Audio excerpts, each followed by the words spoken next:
Hey guys,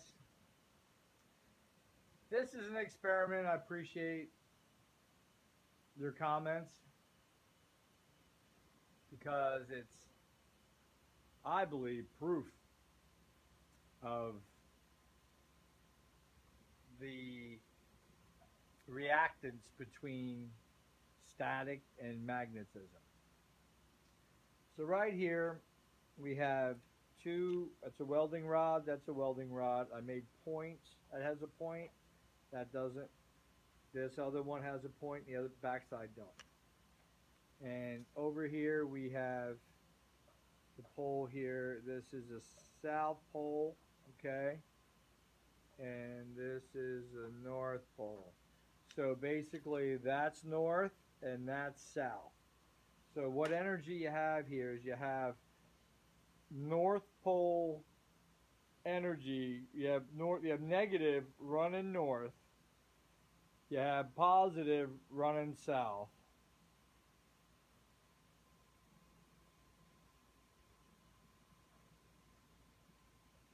And that's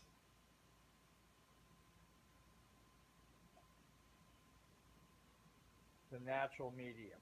So this experiment is going to prove how the static, if the static influences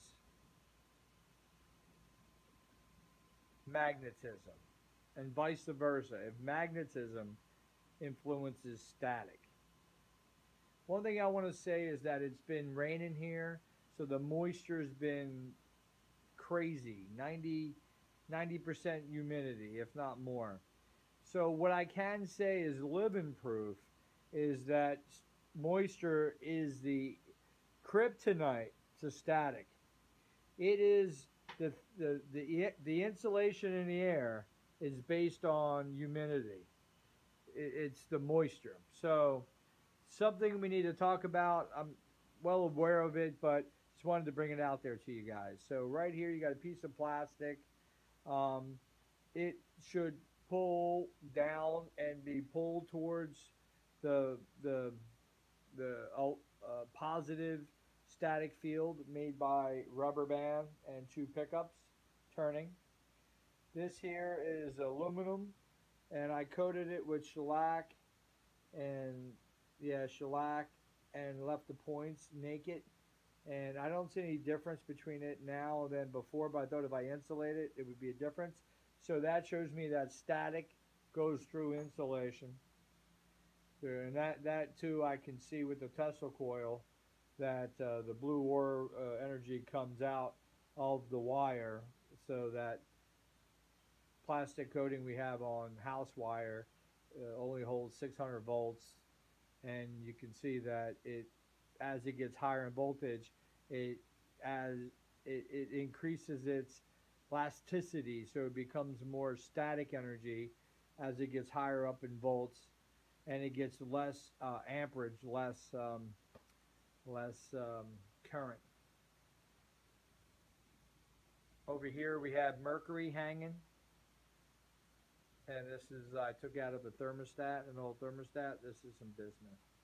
Let's go ahead and fire this up and see if the welding rods change direction or if they respond to the static. Okay, it's on. Okay, that just took off on its own. And let's see what goes on here. Now, this welding rod and that welding rod, if it's not influenced by static, it should stay in proximity to its direction, and that will show that we're not influencing the Earth's magnetic field that's going by the space of what we got here. Einstein space.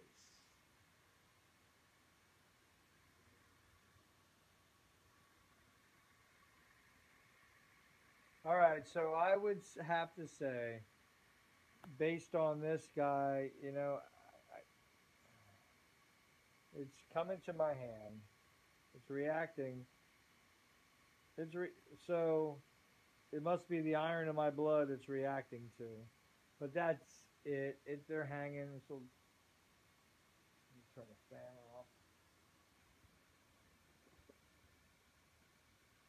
Fan's off.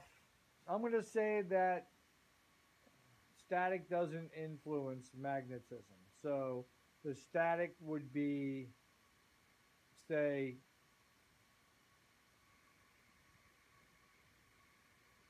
90 degrees off. 90 degrees difference in phasing between static and magnetism. You can see yourself. They're pretty parallel. This one's moving. I think this kid's reacting to Mr. Helicopter over here. Okay, so, and over here you can see that the I'll tell you what's very reactive is that mercury.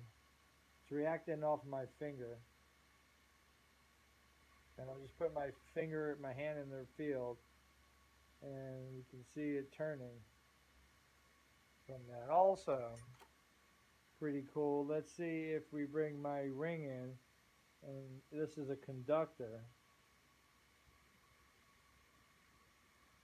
Then it shouldn't be influenced by the magnet at all, but the plastic is. Okay, so the conductor and the plastic are opposite energies because they're attracting to each other.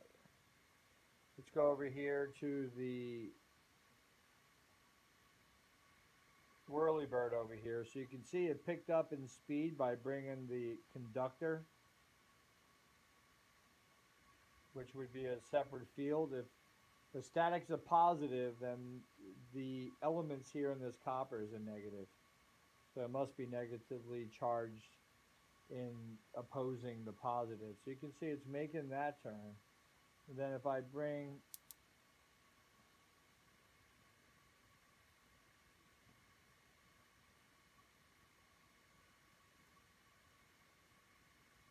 so let's see how the mercury in the copper.